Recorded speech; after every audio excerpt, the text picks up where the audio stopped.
You know, if I asked you where dividends were invented, you'd probably say New York, right? Wall Street? Well, that's actually wrong. Way wrong. We're talking 300 years before the very first Wall Street ticker ever ticked. A broke samurai in Japan figured out a way to make money while he slept.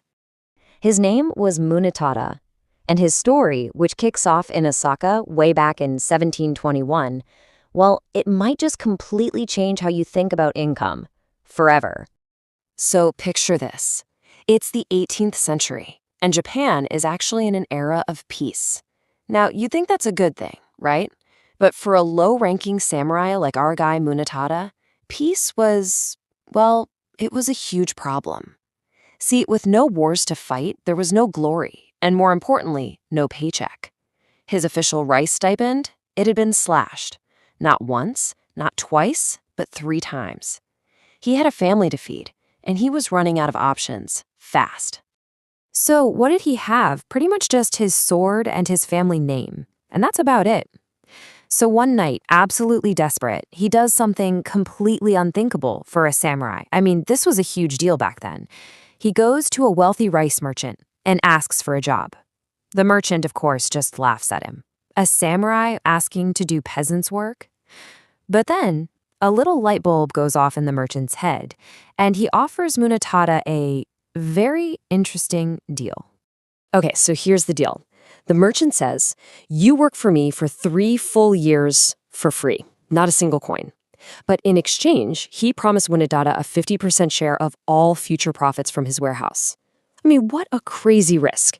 3 years of backbreaking labor and public humiliation, all based on a promise. But Munetada, he took the deal. So for the next 36 months, Munetada is loading these heavy rice sacks, he's guarding shipments, he's scrubbing floors, I mean, you name it. His neighbors, his fellow samurai, they all called him a fool. The shame must have been unbelievable. But here's the thing. Munetada understood something that they just didn't get.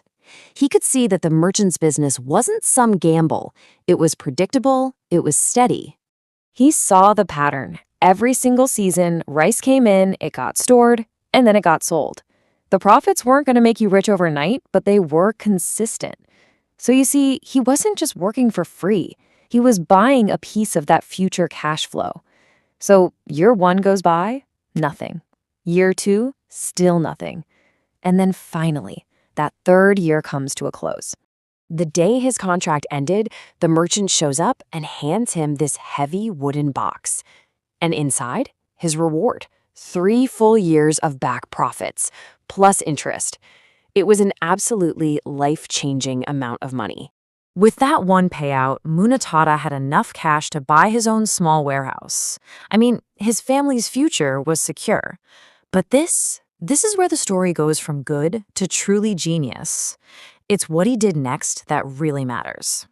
He didn't go out and spend it. He didn't upgrade his home or his clothes. No, he took every last coin and plowed it right back into more rice contracts.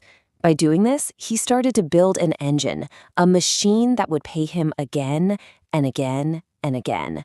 And within just 5 years, he was getting regular payments every single month, without having to lift a single finger.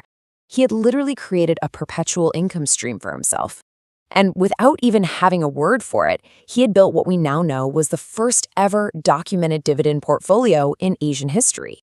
Now, this idea that Munetada basically figured out all on his own, it was eventually made official by the merchants at Osaka's famous Dojima Rice Exchange. They created something called rice coupons. These were basically just slips of paper that gave the owner a right to a share of the warehouse profits. For all practical purposes, these were the world's first futures contracts, and they acted a lot like modern stocks. And this is what's so incredible.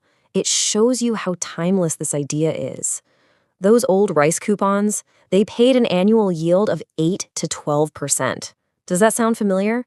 It should. That's a return that would make any dividend investor today really, really happy. And through all this, Munetada learned 3 key rules that, honestly, most investors today still manage to forget. All right, rule number 1, patience is not passive. Think about it. His 3 years of unpaid labor, that was his investment. It's kind of like buying a fantastic stock and just having the guts to hold on tight, even when the market's crashing around you. Then there's rule 2. Own the process, not the price. He wasn't chasing rumors or getting worked up about the daily price of rice. No, he focused on the fundamental, predictable flow of the business itself. He got it. And finally, the big one, rule 3. Reinvest or remain poor. Every single coin he made went right back into building that income machine until the machine itself was bigger than anything he needed. So here's the good news for us. You don't have to go work in a warehouse for 3 years with no pay. You can buy a high-quality REIT, a dividend ETF, a blue-chip stock. You can do it in seconds right from your phone. But the fundamental rules that Munetada discovered, they still apply 100%. He died a wealthy man, not because of some lucky break, but because he understood that real, lasting wealth flows to the people who have the patience to wait and the discipline to reinvest. So that really leaves us with a question to ask ourselves, right? In your own financial life, are you setting things up to collect dividends, or are you still just collecting a paycheck?